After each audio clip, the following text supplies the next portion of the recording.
Bueno, voy a presentaros a Enrique Galván. Enrique Galván es psicólogo con una acreditada experiencia en el mundo de las personas con discapacidad intelectual y del desarrollo, que se inició en la organización Gil Gallarde. Tuvimos la suerte de que viniera a las primeras jornadas científicas en el año 95, donde ya nos conocimos. Veis que afortunadamente tiene mayor juventud que los demás miembros que estamos por aquí, ¿verdad? Pero es experto en dirección y gestión de centros y servicios de atención social. Actualmente es director gerente de Plena Inclusión, organización ejemplar en un ámbito internacional, europeo, de manera muy clara, y han hecho un impulso, entre lo más destacado es el impulso en los procesos de transformación y mejora organizacionales que él, junto a todo el equipo de profesionales de Plena Inclusión en España y en las distintas partes de España están haciendo, y han hecho una clara apuesta, afortunadamente, por la inclusión educativa e inclusión social.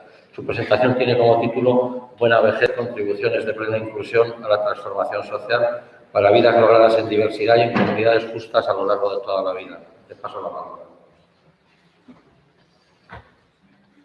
Muchas gracias, Miguel Ángel. Buenos días. Buenas tardes al otro lado del charco. Y, en primer lugar, agradecer a la organización que haya contado con Plena Inclusión en distintas mesas que podremos plantear, bueno, pues cuál es nuestra visión del momento, cuál es la pertinencia, ¿no?, de nuestra tarea en la realidad actual, y además de la mano de organizaciones pues como Fundación Pilares o UDP, donde estamos trabajando juntos. Comentábamos que en la permanente de la plataforma de ONGs de Acción Social, pues tenemos una visión muy similar de la realidad social, ¿no?, que estamos viviendo, y que luego coincidimos, intentaré explicarlo en mi presentación, en muchas de las dificultades para la inclusión, las personas mayores y las personas con discapacidad jóvenes, de media edad y también mayores, ¿no? Pero bueno, mi intervención, y Miguel Ángel lo comentaba cuando lo preparábamos, era hacer una especie de contexto, ¿no?, de análisis de la situación actual. Nosotros, como vemos desde Plena Inclusión, la propuesta de valor de vidas, ¿no?, en comunidad y independientemente del momento vital en el que una persona está. Y ahí pues está la discapacidad, está el envejecimiento, pero también está el contexto social en el que vivimos todos y todas, ¿no? Y la verdad es que, escuchando a Pilar, yo decía, bueno, yo digo lo mismo, pero soy la otra cara de la misma moneda, ¿no? Desde la gerontología hay una aproximación y desde la discapacidad también estamos convergiendo. Estamos convergiendo en una forma de comprender cuál es la propuesta de sociedad y en esa sociedad cómo se incluyen las personas. Y a mí me venía, cuando preparaba esta pequeña charla, que tengo que pedir disculpas, porque luego cuando Miguel Ángel ha leído el título, le digo, madre mía, parece la mitad de la charla el título. Es muy largo. Pues me venía un versículo del Evangelio de Juan, que dice que cuando eres joven, tú mismo te vestirás, tú mismo te ceñirás e irás a donde tú quieras. Pero cuando seas mayor, otro te ceñirá, te cogerá y te llevará a donde no quieras. Bueno, ese no era el mejor día de San Juan, porque es una visión muy tremenda, ¿no?, de cuál es el final de la vida de una persona, que va a estar en manos de otros, y además va a estar en manos de otros y te va a llevar a aquellos lugares donde tú no quieres estar. Yo creo que habla de una manera de entender culturalmente a las personas mayores, y que yo creo que eso está cambiando, ¿no? Y además está cambiando, y hoy es día 21, comienza la primavera, es un día donde nos podemos alegrar, hace sol, y además es el día, ¿no?, 21 de las personas con síndrome de Down y sus familias. Entonces, yo creo que también ahí, además de lo que nos decía San Juan, hay otros ítems, ¿no? Nos están diciendo que hay claros mensajes para seguir siendo positivos y que podemos transformar, como ya hemos transformado la sociedad en la que vivimos, en una sociedad mucho mejor que esta, ¿no? Y haciendo un pequeño repaso de cómo hemos ido el ámbito de la discapacidad y el ámbito de los mayores evolucionando, es verdad que tenemos una historia paralela muy parecida. A finales del siglo XX hay un cambio de mirada, ¿no? Y yo pues veo a Shylock y veo las gafas que ponía Tamarit, ¿no?, en el INICO, y nos decían, bueno, es que tenemos que cambiar la forma de ver a las personas con discapacidad, ¿no? No podemos estar en el déficit, no podemos estar en la pérdida, pero lo mismo ocurría en las personas mayores. Estaban diciendo exactamente lo mismo, ¿no? La psicología positiva nos estaba llevando a comprender la vida de las personas más allá de las sombras de las personas, ¿no? Y teníamos que mirar la luz, las competencias, los talentos, la dignidad que tenían. En ese ámbito hubo una revolución que vivimos y fue la revolución del modelo de calidad de vida, el paradigma de apoyos, y nos transformó la forma de intervenir. Y eso también ha transformado cómo entendemos las organizaciones. Yo creo que ese es un impacto tremendo y que ya empezamos a tener ahí porosidad entre el ámbito de los mayores y el ámbito de la discapacidad. Yo creo que esa revolución y cambio de mirada llegó también a las personas mayores, ¿no? La planificación centrada en el mayor pues se escuchó rápidamente y ya compartíamos y nos ayudaba mucho un lenguaje común. Estábamos teniendo momentos de acercamiento y de compartir, ¿no? Para plena inclusión, en el año 2010 hay un hito muy importante. Y es que se hace un congreso y de ese congreso sale un proyecto que se llama el proyecto de transformación. Y ahí las personas que lo diseñaron comprendieron que los modelos, los sistemas de apoyo no podían seguir centrados en los servicios fuera de la comunidad.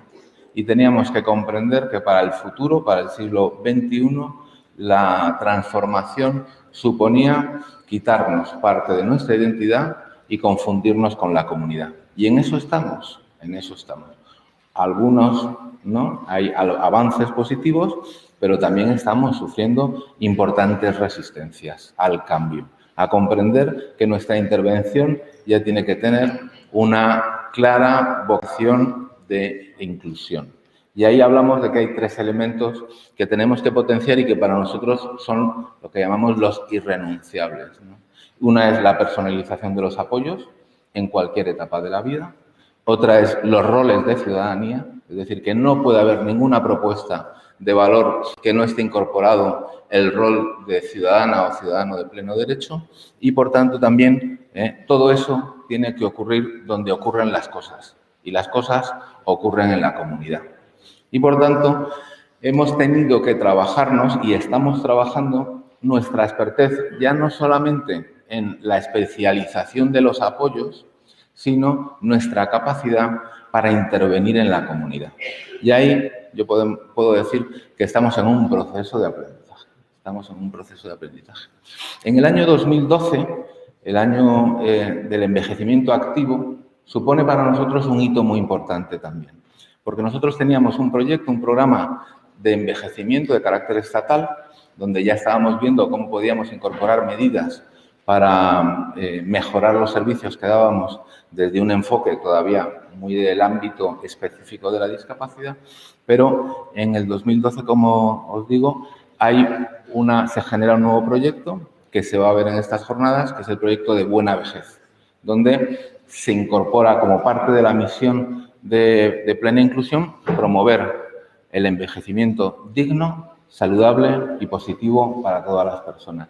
Ahí yo creo que lo que hacíamos era incorporar el planteamiento que venía de mayores, el conocimiento de la gerontología y, bueno, pues asumir que ya teníamos un rol mucho más mestizo, mucho más próximo también a los planteamientos que nos vienen por parte de otros. Incorporamos modelos y trabajos vinculados a mayores, pues como el Reviseb, todo el tema de la aprobación, los programas por adelantado, el tema de paliativos. Bueno, pues intentamos ir construyendo una capacitación, competencia de nuestras propias organizaciones. Es verdad, y lo ha dicho Pilar, que otro elemento que nos empuja a acercarnos es la ley de la dependencia, donde empezamos a compartir normativa, nos acercamos, también nos confundimos. Ha habido momentos de confusión de esto para quién es, para los mayores, para los dependientes, para los que tienen discapacidad. Compartimos normativa, compartimos cartera de servicios y ha tenido elementos positivos, yo creo que de avance, y también hay elementos, ¿no?, que creemos que tienen que girar. Y uno de ellos es todo lo que es la promoción de la acción hacia la inclusión y hacia la autonomía y la independencia. Y yo creo que esa es una asignatura que nos queda pendiente. Pero todo esto está ocurriendo y ocurre toda esta historia que les cuento en un cambio tremendo social. Y hay una transformación radical de la sociedad en la que vivimos. La digitalización, la disrupción, la hipervelocidad, las ciudades con patinetes, las circunstancias, ¿no?, que nos hacen pensar cómo tenemos que intervenir o influir en un mundo que se está haciendo difícil de vivir para los que no son capaces de ajustarse a la velocidad, ¿no? Y ahí hay un reto para todos nosotros y todas nosotras de comprender cuál debe ser nuestro papel de regulador de la comunidad en términos de adaptación a la diversidad, ¿no?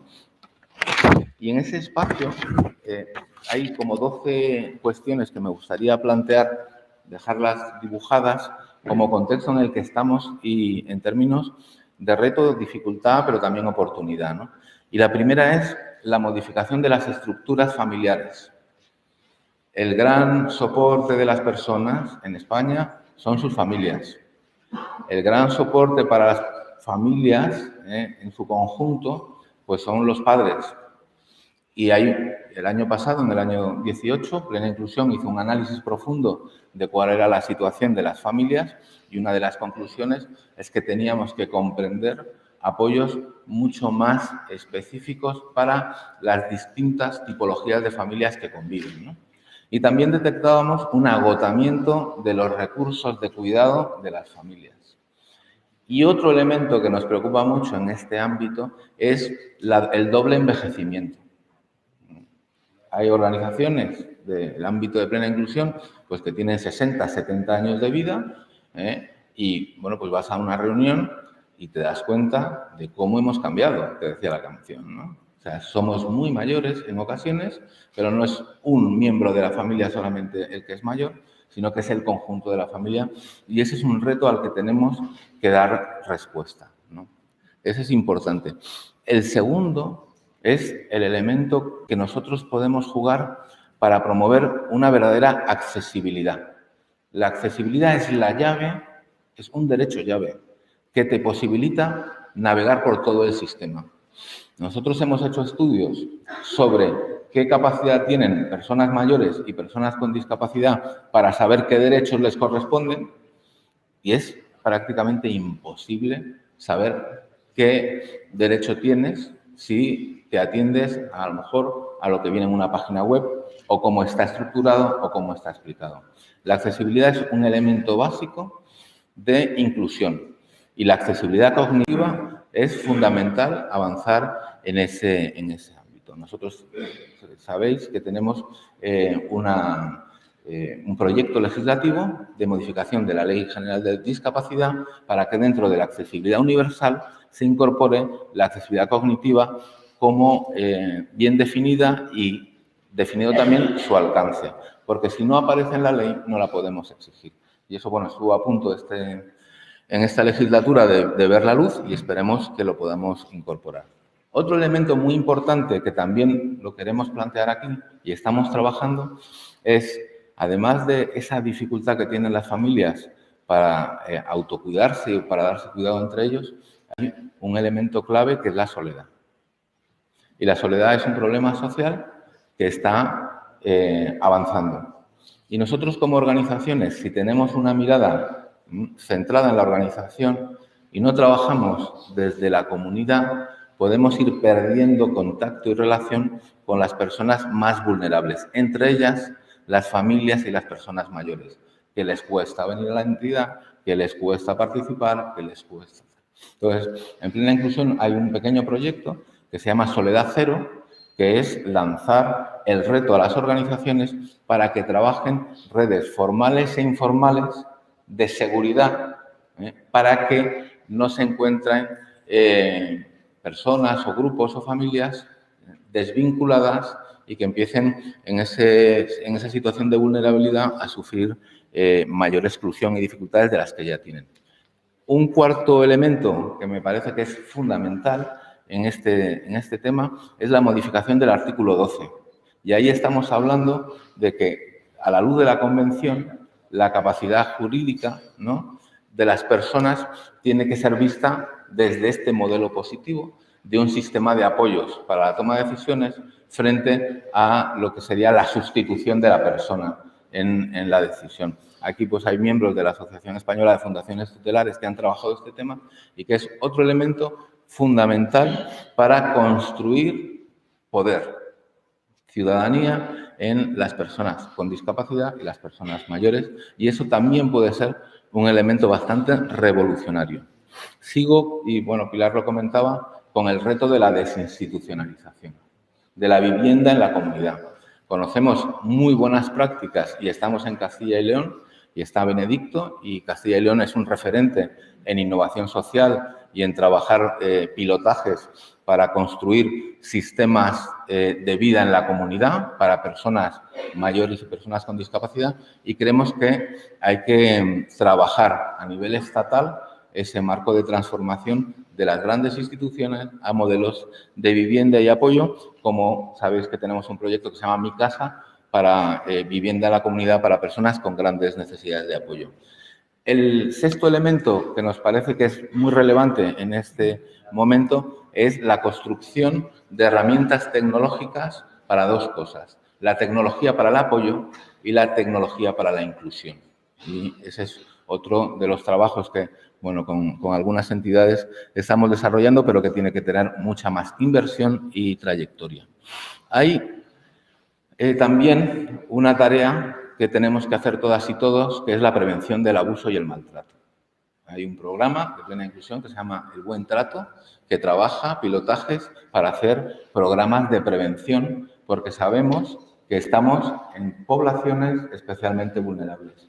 Y no hace falta, enciendes la televisión, y hace poco pues, hubo distintos programas que mostraban una realidad que sin duda tiene que ser cambiada de manera muy rápida, ¿no? Y el abuso, el maltrato, no lo podríamos dar la vuelta en el buen trato y en la formación en la ética del cuidado de los profesionales. Yo creo que ese debe ser nuestra estrategia, ¿no? Construir una buena formación, una buena capacitación técnica, pero también de la capacidad que tenemos para la empatía, para la compasión, para el acercamiento a las realidades humanas que en ocasiones necesitan de profesionales que sean capaces de soportar el reto que supone dar esos apoyos. Y, bueno, pues ahí estaríamos hablando también de la necesaria y urgente coordinación entre los servicios sanitarios, los servicios sociales y el ámbito de la comunidad. Y ahí yo creo que tenemos un papel importante de promover apoyos que sean atractivos en la comunidad, vinculados a la cultura, el acceso a la cultura, el acceso al ocio, el acceso a la actividad física, que muchas veces está muy empaquetada y tiene muchas dificultades para estas personas poder acceder de manera fácil, ¿no? Y bueno, ahí hubo un manifiesto, el manifiesto de Cuenca del CERMI estatal, que habla de las necesidades que en el ámbito rural, que ahora hablaremos, tienen las personas mayores y las personas con discapacidad, y una de las necesidades básicas es tener un entorno enriquecido que podamos aprovechar. Como decía Pilar, es más fácil invertir en una comunidad rica que tener que hacer una entidad, un proveedor de servicio, todo para las personas, ¿no? Y ya voy finalizando este capítulo de temas que tienen que estar en nuestra agenda para abordar el tema de la discapacidad y el envejecimiento, y la discapacidad, y hay uno que es clave, que es crítico, que es la renta garantizada, los ingresos mínimos. ¿Por qué? Porque en ocasiones consideramos que las personas mayores o las personas con discapacidad tienen menos necesidades, ¿no? Cuando generamos sistemas de copago, yo he oído decir, bueno, es que las personas mayores no van a tener tantas necesidades económicas, pueden soportar un copago mayor, como si no les gustara ir a las marisquerías a los mayores. Entonces, tenemos que garantizar que los ingresos de todas las personas sean suficientes para mantener una vida digna y una vida en inclusión. En plena inclusión estamos trabajando y somos bastante beligerantes con el sistema actual de copago, que creemos que es confiscatorio y que necesitamos unos niveles superiores de ingresos para poder tener una vida en comunidad y con mayor nivel de diversidad en las opciones y proyectos vitales. Y ahí también hablaríamos, como otro aspecto importante, el diseño de los entornos, el rural y el urbano. Y yo creo que tenemos que trabajar en una agenda que se está trabajando, la agenda de las ciudades del siglo XXI, ¿no? Y cómo podemos construir ciudades donde quepan todas las personas. Desde la ciudad mega tecnológica, inmensa, sin espacios para el estar, a comprender que necesitamos los entornos que tengan la medida que tienen las personas. Entornos que tengan la diversidad que nosotros somos. Hablando con algunos profesores de universidad que trabajan con nosotros, decían, claro, la intergeneracionalidad es, para que se produzca, tiene que haber espacios de la comunidad donde se encuentren. Si haces fuera, en una zona donde no hay tiendas, las urbanizaciones donde están los jóvenes, con niños pequeños. En el centro de la ciudad están los mayores que se han quedado solos y que ya no tienen tiendas y hay negocios tal. Tenemos que construir los espacios, ¿no? Para que haya esa capacidad de inclusión. Y nosotros normalmente ese tipo de objetivo de reto lo vemos como que es de otro, ¿no? Que es del arquitecto, del ingeniero, pero nosotros ahí tenemos que intervenir para construir comunidades fuertes e inclusivas. Y bueno, todo esto que les estoy contando, os estoy contando, tiene que ver con un elemento clave que compartimos, ¿no? Que es la capacidad de generar una nueva ciudadanía. Y esa nueva ciudadanía tiene que ver con los derechos y la no discriminación. Y las personas mayores, muchas veces por razón de edad, son discriminados en el acceso a servicios de salud. Las personas con discapacidad también lo son por razón de discapacidad y a veces, ¿no? Se suman las dos y yo creo que hay que trabajar el tema del empoderamiento, de la formación en derechos y de la toma de conciencia de que el acceso a los bienes culturales sociales de la comunidad no pueden depender de tu capacidad. Es decir, el capacitismo también opera en las personas mayores y en las personas con discapacidad. Nosotros tenemos, por ejemplo, una denuncia en el ámbito del Consejo de ONGs de Acción Social porque las comunidades autónomas, en ocasiones, cuando tienes 65 años, deciden pasarte a mayores. Hay una sentencia del Tribunal Constitucional que ya dice que eso es una discriminación por edad y por discapacidad. Y hemos pedido a todas las comunidades autónomas en el Consejo Territorial que modifiquen sus órdenes de traspaso de las personas. Nosotros no nos negamos a que una persona con discapacidad quiera estar en un ámbito de mayores. Nos negamos a que esté sin que quiera estar. A que sea trasladado fuera del proyecto vital que quiere o que diseña él y su grupo de apoyo, ¿no? Entonces, ese ejercicio de la ciudadanía tiene que ver mucho con un libro que acaba de escribir Pacatricio, que es de la organización de la Unión Democrática de Pensionistas, que pone en valor la toma de conciencia de que los derechos de las personas, ¿no? Independientemente de la edad que tengan, siguen operando. Y ponía ejemplos a mí me parecen. Yo ya cuando me hago mayor, viene mi hija y me organiza el armario. Me dice, oye, mira, ¿qué es que tienes? Pero yo me meto en tu armario. Yo hago cosas que porque yo sea mayor tú vas a... Entonces, yo creo que hay un tema de conciencia, de sensibilización desde la discapacidad y desde los mayores que tenemos que hacer juntos. Y ahí, para terminar, yo creo que sí que hay un activismo social, una militancia para construir un modelo de comunidad donde quepamos todos y todas, que no se puede hacer desde nuestra etiqueta de ser de discapacidad intelectual, pero de este tipo de diagnóstico. Y yo creo que tenemos ahí una tarea todos y todas que hacer, que es quitarnos bastante de la identidad que tenemos, del especificismo, de la especialización, y arrimar el hombro para construir comunidades inclusivas donde quepan las personas con discapacidad, las personas mayores y el conjunto de la diversidad que enriquece pues, nuestra sociedad. Muchas gracias.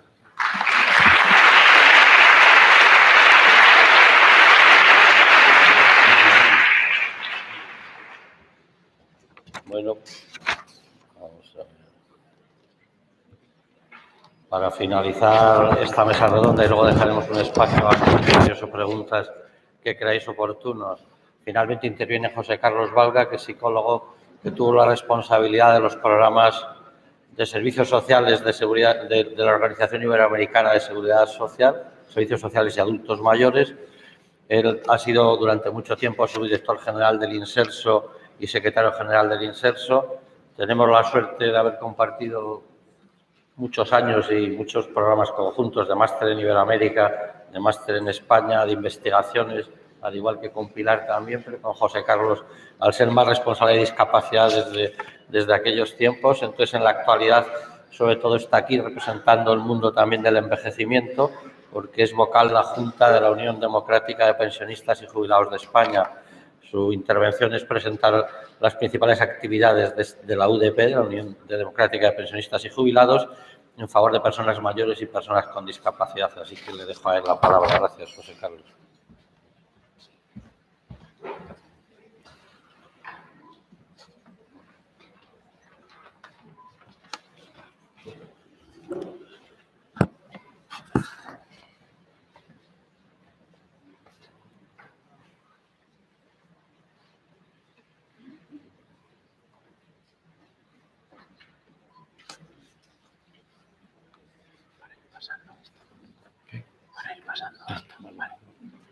Esta es la siguiente. Vale, muy bien, muy bien. Y la que están viendo ellos aparece aquí. Vale. Fenomenal, muy bien.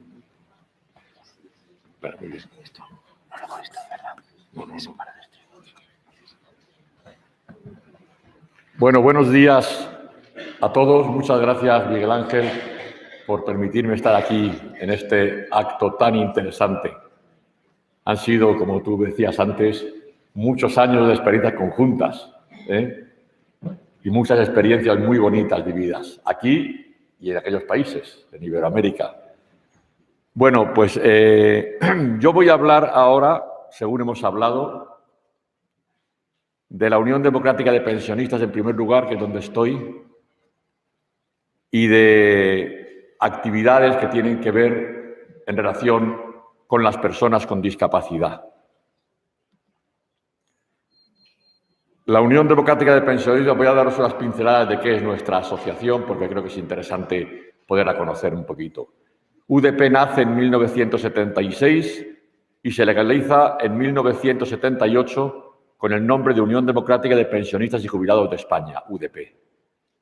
Es una organización privada sin ánimo de lucro y de ámbito estatal declarada de utilidad pública. Trabaja para intentar mejorar las condiciones de vida de todos los pensionistas y jubilados y personas mayores.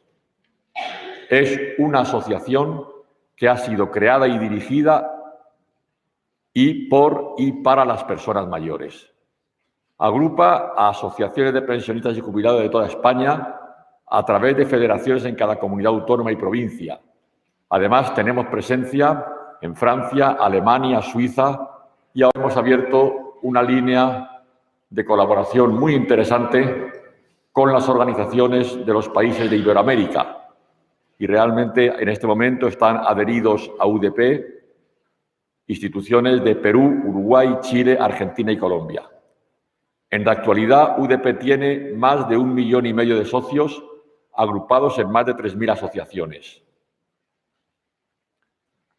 Bueno, para ya terminar esta presentación, es una organización de carácter confederal que agrupa a 70 organizaciones de diferentes ámbitos, territoriales, provinciales, sectoriales y fuera de España, lo que les he comentado también antes. ¿Cuál es la visión de UDP? UDP considera que la edad, el edadismo, no supone razón alguna de discriminación. Promovemos que todas las personas puedan disfrutar de jubilación sin preocupaciones materiales, tratando de asegurar atención a sus necesidades económicas, sanitarias, sociales y culturales. Trabajamos por crear un mundo en el que se respete, se considere y se aproveche la experiencia que aporta la edad. Ayudamos a construir una sociedad en que la solidaridad sea un objetivo primordial. La misión de UDP, defender y mejorar la calidad de vida y el bienestar de todas las personas mayores, exigir la consideración de las personas mayores como ciudadanos de pleno derecho y, por tanto, con voz propia, y construir una sociedad para todas las edades. Los principios: democracia participativa, pluralismo, independencia, unidad, igualdad y solidaridad. Las áreas de actividad de la Unión Democrática de Pensionistas son, una, el envejecimiento activo. Y ahí tratamos de promover que las personas mayores, en esta etapa de la vida tan importante, se mantengan activas en temas que les puedan llenar, les puedan regenerar unos niveles importantes de satisfacción. Creo que es muy importante esto, el tratar de evitar que cuando una persona mayor se jubila, se retira del mundo del trabajo, quede recluida en su casa, aburrida, sin saber qué hacer, sentada en la televisión, viendo la televisión o nada. Por eso, dentro de lo que es el área de envejecimiento activo, promovemos concursos literarios, termalismo social, programas intergeneracionales, voluntariado de mayores a mayores. De esto voy a hablar después, que creo que es muy importante en relación con el tema de esta jornada, el voluntariado. Promover el asociacionismo, la Escuela de Formación de Mayores Activos de UDP, intercambios internacionales, etc. También es importante trabajar en el tema de programas asistenciales, como viviendas tuteladas, comedores sociales, residencias, centros de día, complejos gerontológicos, etc. Ayuda a domicilio, muy importante. Acompañamiento por videoconferencia en zonas rurales, en zonas muy apartadas de la sociedad. Atención en balnearios a cuidadores familiares. Sensibilización a través de la página web, del boletín digital y la revista, campañas de comunicación, formación, etc. Y representación. Estamos en una serie de consejos consultivos, instituciones y plataformas y redes. Bueno, voy a pasar esto. A la presencia y estamos, Consejo Estatal de Mayores, etcétera, donde estamos presentes. Y ahora vamos a hablar un poco de los principales temas que yo creo que tienen que ver con esta jornada. En primer lugar, voy a hablar de un tema que creo que es fundamental y muy importante, que es el tema de la soledad de los mayores. Sobre todo, de la soledad no deseada, que podemos entender que es un grave problema muy generalizado en nuestra sociedad. Aquí estamos hablando, en esta jornada, de envejecimiento y discapacidad. Discapacidad y envejecimiento. Bueno, no quisiera yo apartar del mundo de la discapacidad el tema de la soledad, porque realmente una persona que se siente sola y que vive una soledad no deseada tiene determinadamente un sector de discapacidad importante. La soledad no deseada de las personas mayores es uno de los principales problemas. Y tenemos que tener en cuenta que no es un tema ocasional. Según datos del INE, el Instituto Nacional de Estadística, el 22,4% de los hombres mayores de 85 años viven solos. Una cifra que aumenta hasta el 40,1% en el caso de las mujeres. Para superar los efectos de la soledad, es importante promover un envejecimiento activo, relaciones sociales. Para ello, están dando bastante utilidad. Estamos tratando de que este tema se promueva de una manera importante. Actividades como, por ejemplo, la teleasistencia domiciliaria, las actividades en grupo, centros de mayores y, muy importante, la labor del voluntariado. Cuando hablamos de la teleasistencia, por ejemplo, yo siempre me acuerdo, estando yo en el Inserso, como subdirector general, en los años 90-91, trajimos la teleasistencia a España. Yo fui a ver el modelo, lo vi en Inglaterra, en Suecia, y tratamos de presentarla. No la llamamos teleasistencia, la llamamos telealarma. Hicimos una fase experimental con cerca de 400 personas mayores, donde les instalamos la telealarma y donde esto la presentaba Cruz Roja, era la que nos hacía la labor de la teleasistencia, atendiendo la central, las llamadas, etcétera. Y a mí me traían al despacho todas las semanas el resultado de la actividad con los usuarios. Entonces, para mí fue muy significativo. En la tabla que me traían había diferentes columnas. Se ha sentido mal, ha tenido una dolencia, tal. Pero había una columna que se disparaba y ponía por error. Bueno, pero cada vez, por error, continuaba adelante. Entonces yo pregunté a la persona que me traía la información, que trabajaba con los teleoperadores de Cruz Roja. No, por favor, pero averígüenme esto de por error, ¿qué significa? Dice, no, pues mire usted, muy sencillo, es que llaman, pulsan el botoncito de la telealarma, entonces llamaos, y resulta que no les pasa nada, que es que lo que quieren es charlar. Empiezan a decir, no, mire usted, perdón, es que me he confundido, pero es que mire, estoy muy molesta porque resulta que ha sido hoy mi cumpleaños y mi hijo es que ni me ha llamado.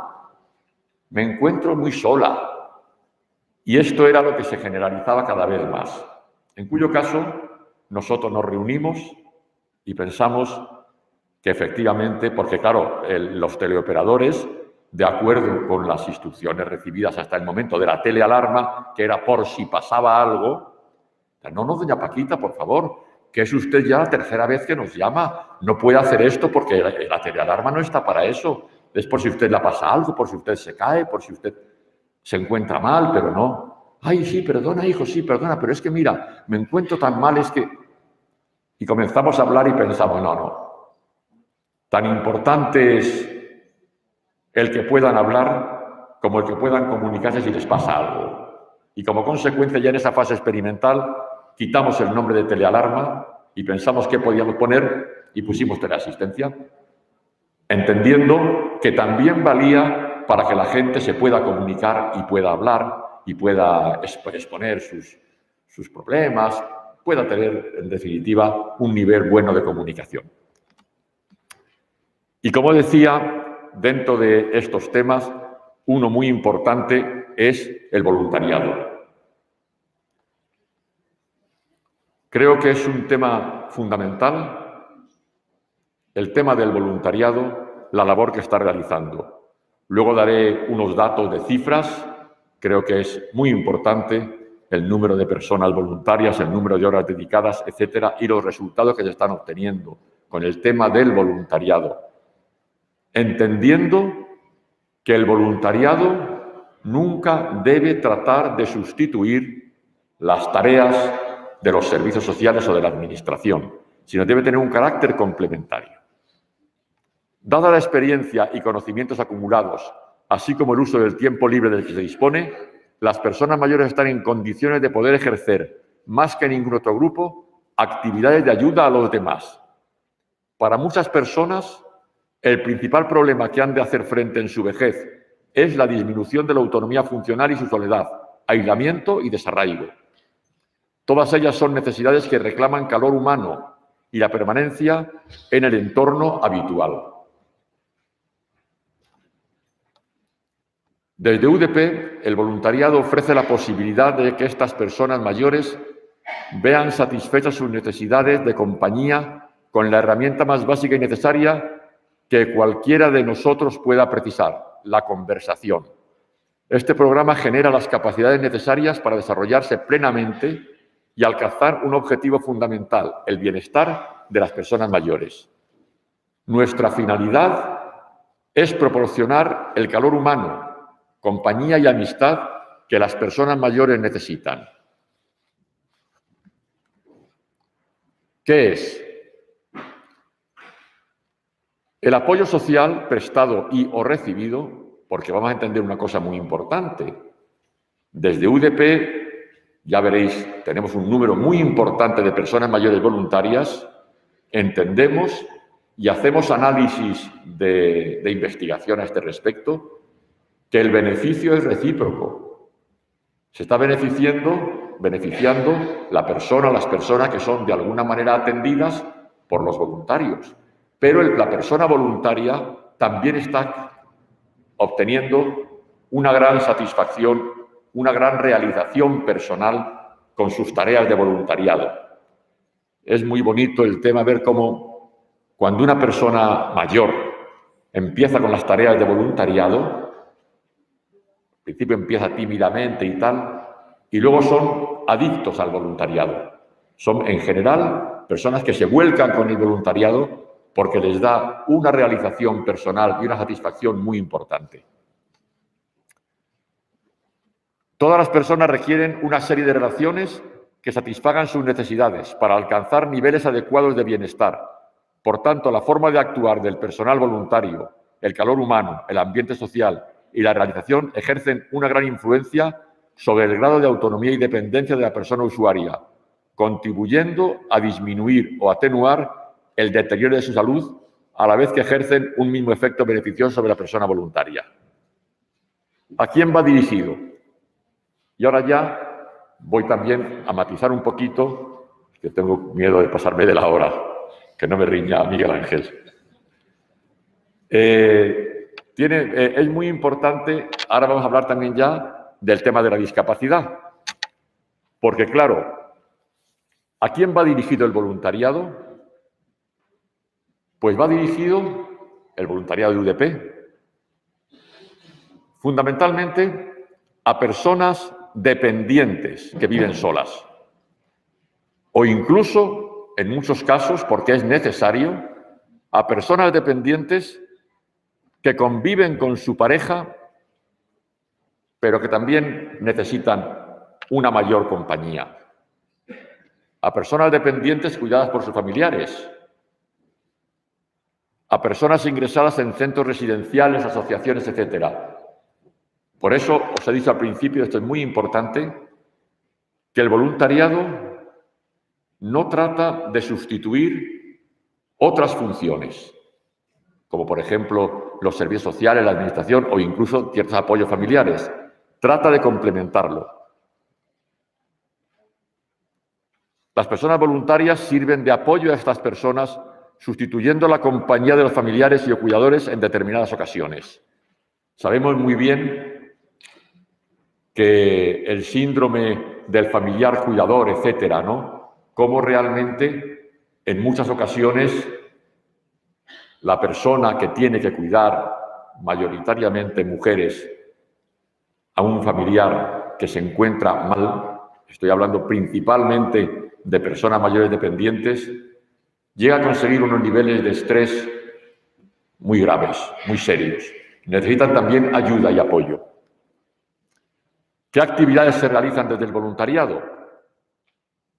Como decía, las ayudas prestadas mediante el voluntariado son complementarias y no sustitutivas de ayudas profesionales proporcionadas por los servicios sociales. Decimos que son 5 los tipos de ayudas básicas que se prestan: compañía, gestiones, acompañamiento, apoyo a familiares y animación. Esto es muy importante también, ¿eh? Hay que animar a la gente. Es que además yo creo que la tarea del voluntariado es muy importante. Como digo, va dirigida en muchos casos a personas mayores, dependientes o con discapacidad.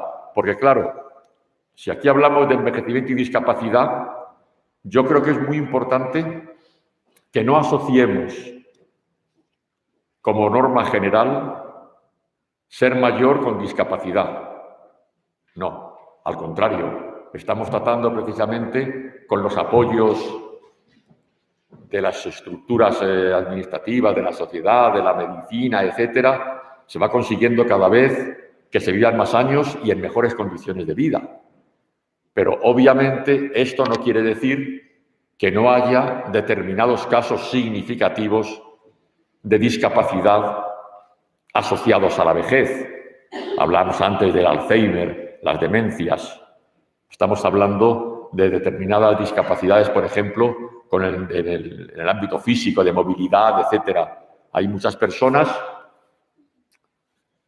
cada vez hay que intentar que sean las menos posibles, que quedan sin poderse mover. Nosotros hemos visto algún caso, todavía existe, aunque ya el tema de la accesibilidad en las viviendas se va tratando de ir poniendo en marcha, pero todavía que nos hemos encontrado con bastantes casos de una persona mayor, no tiene por qué ser solamente una persona mayor, también desde UDP hacemos voluntariado con personas con discapacidad, aunque no sean mayores. Pero digo que nos hemos encontrado con muchos casos de unas personas que nos han llegado a decir, pues es que no puede salir a la calle porque vivimos en un cuarto piso, no tenemos ascensor y mi mamá tiene la cadera fracturada, no puede prácticamente moverse y no puede salir a la calle. Lleva muchos meses sin salir de su habitación. Bueno, pues aquí está también la importancia de la tarea del apoyo del voluntariado. La gestión del voluntariado es un programa que estructura una serie de proyectos independientes, pero a la vez complementarios, que acogen las actividades necesarias para alcanzar los objetivos generales del mismo. Ya termino. Bueno, perdón, entonces termino ya, sí. Bueno, con esto quiero decir que nosotros le damos mucha importancia al voluntariado y como consecuencia estamos tratando siempre de preparar a la gente voluntaria, captar voluntarios, pero no solamente captarlos, sino también prepararlos bien para estas tareas de familiaridad. Y ya terminando, simplemente a nivel de pincelada, quería hablar de por ejemplo, UDP Salamanca, FADESA. Aquí en Salamanca hay porque UDP estamos en toda España, aquí en Salamanca tenemos FADESA, la Federación de Personas Mayores de Salamanca, que realiza una gran tarea. 150 asociados voluntarios y se atiende también a personas con discapacidad. Y en el UDP Madrid, por ejemplo, simplemente matizar que tenemos también un programa muy interesante de voluntariado para acompañar a personas ciegas, a personas invidentes, que está teniendo una gran aceptación, porque esta gente también necesita compañía, se sienten muy aislados. Bueno, aquí tenía las cifras, pero yo creo que ya como esto lo tendrá Miguel Ángel en algún sitio. Ahí, como veis, hay muchas horas de servicio, 122.237 horas, prestadas en más de 3.500 domicilios y 40 residencias. Y nada más, perdonar que si no he extendido más. Gracias.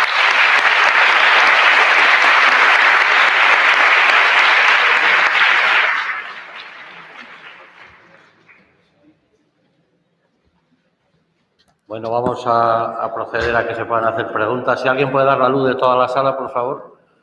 Entonces, tenemos un micro por aquí. Quien quiera hacer alguna pregunta, ya sabéis el procedimiento.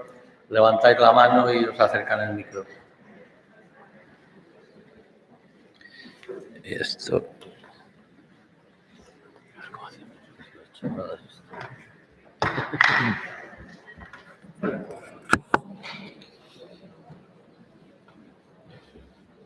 Como estamos haciendo retransmisión en directo a distintos países y distintas partes de España, cuando hagáis la pregunta, hacerla muy sintetizada porque yo la reproduciré para que se pueda oír por parte de todo el mundo, porque desde el micro de la sala, si no lo oye quien esté escuchando.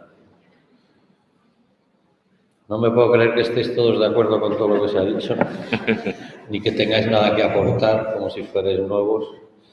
Así que quien quiera preguntar algo, por favor, que levante la mano y que le veamos, porque con estos focos que nos ponen...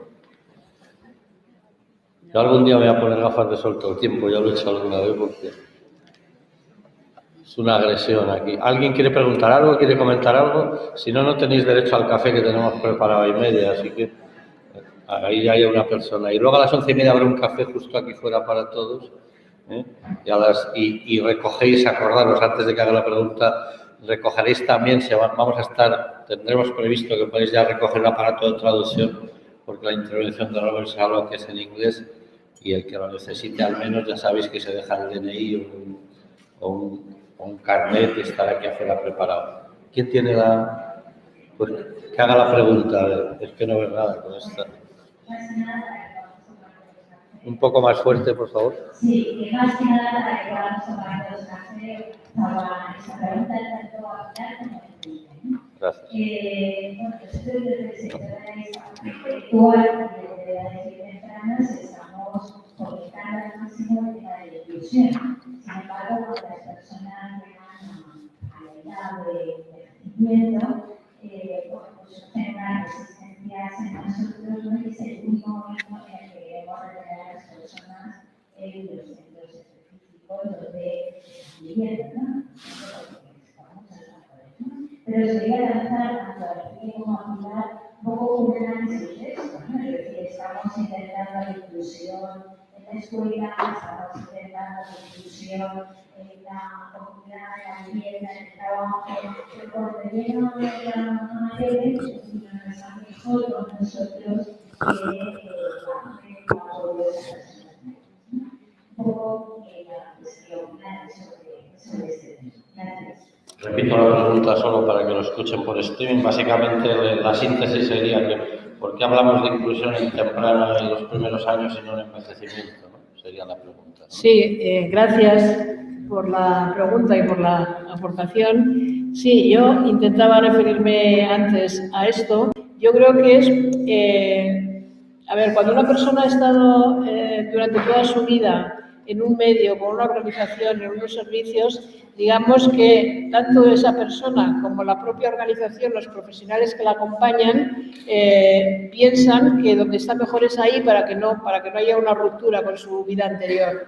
Pero es verdad que ahí se rompe el criterio de inclusión cuando hay servicios de atención a personas mayores que no se utilizan, pero yo creo que es por el afán de proteger a esa persona y de no causarle un trauma al pasarle a otro servicio. Pero es que a mí me parece que, o la experiencia que tengo, es que esto solo funciona bien cuando se trabaja, cuando se analiza caso por caso, cuando se trabaja con una persona, en su caso con su familia, y cuando hay una aproximación interdisciplinar con personas también que trabajan en el ámbito gerontológico. Pero ahí ocurre lo mismo, hay un desconocimiento del trabajo que se hace en discapacidad, del sistema de apoyos y digamos que también yo creo que todo eso actúa en contra de que se produzca esa inclusión. Pero vamos, mi percepción es que es caso a caso estudiar toda la trayectoria de la persona, lo que desea la persona y trabajar mucho la interdisciplinaridad, que me parece que es la asignatura pendiente entre profesionales del ámbito de la discapacidad y el ámbito gerontológico. No te respondo, pero bueno, esa es mi opinión. Gracias. Muchas gracias, Pilar. Aquí tenía la palabra.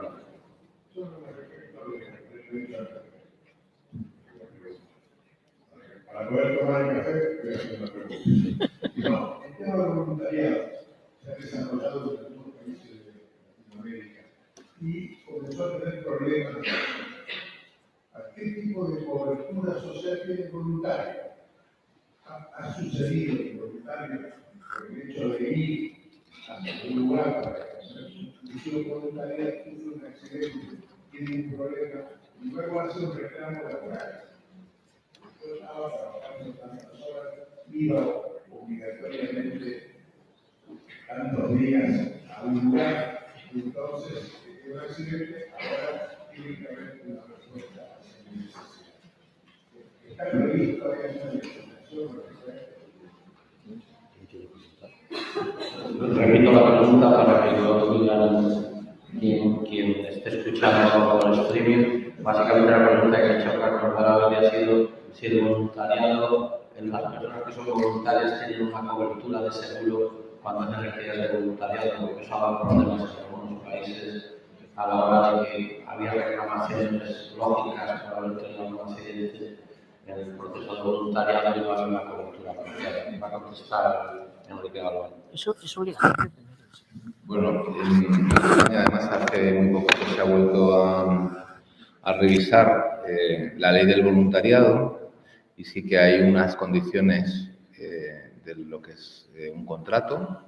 En el contrato se especifica para qué labor es, que es de carácter voluntario, que no sustituye en ningún caso las funciones profesionales de ningún otro y además la entidad que se compromete con el voluntario tiene que tener una póliza de responsabilidad civil y la cobertura de esa persona en la acción de voluntariado y también en los traslados, ¿no? O sea que sí que a nivel español ya hay una legislación que le podemos facilitar para que vea cómo está contemplado. Bien, muchas gracias. Más preguntas, tenemos tiempo todavía. Sí. Hola, buenos días. Es que no hemos escuchado la opinión de Elena de la primera pregunta. No. Que va sobre el último de... Sí, la pregunta es que Enrique conteste también a la primera pregunta sobre inclusión. Bueno, yo me quería escapar, pero no hay manera. Bueno, en ese sentido, a lo mejor es que lo he dicho un poco al final de mi intervención de manera un poco críptica, ¿no? Y es que nosotros tenemos que abrir un poco la mente como prestadores de apoyos. Y no nos cuesta entender que vamos a dar un servicio para la inclusión en un ámbito laboral y tenemos preparadores laborales en entornos para la competencia y para un puesto de trabajo. En el ámbito educativo, pues estamos avanzando, que estamos en centros ordinarios dando apoyos y, por tanto, también estamos llamados a trabajar de la mano de otras organizaciones desde cooperar. Y yo creo que de futuro habrá equipos interdisciplinares de distintos ámbitos que estén enfocados en un caso concreto y en un proyecto de vida concreto. Yo conozco personas con discapacidad intelectual mayores que han querido estar en un ámbito residencial de mayores y no ha habido ninguna dificultad cuando se ha hecho, que es lo que decía Pilar, una intervención centrada en esa persona, en sus necesidades, en el apoyo en el contexto en el que vivía y eso funciona. Por tanto, ¿qué ocurre también? Que como organizaciones a nosotros nos cuesta mucho cambiar nuestra centralidad y nuestros centros están muy enraizados y nosotros estamos muy enraizados en nuestros centros. Entonces, en un mundo digital donde todo se mueve, donde todo se operativiza en función de una realidad concreta, de una demanda, todo se articula en función a ese proyecto. Nosotros tenemos que hacer un cambio importante, que es organizativo, que también es de equipos, que también es de condiciones, que nos facilite poder hacer ese tipo de intervenciones, ¿no? Y en los distintos ámbitos de la vida de la persona. Lo estamos haciendo en atención temprana con una intervención mucho más en el domicilio, pues es que ocurriría lo mismo. Otra cosa es ver si de futuro determinadas residencias son lugares donde podemos generar entornos inclusivos. Ese es otro para después del café. Muy bien. No última pregunta.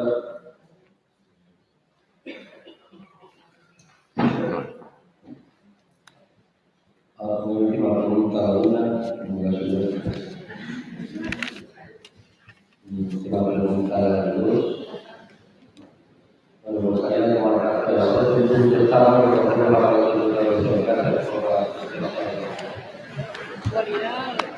Muy bien. Muy bien, muy bien. Muy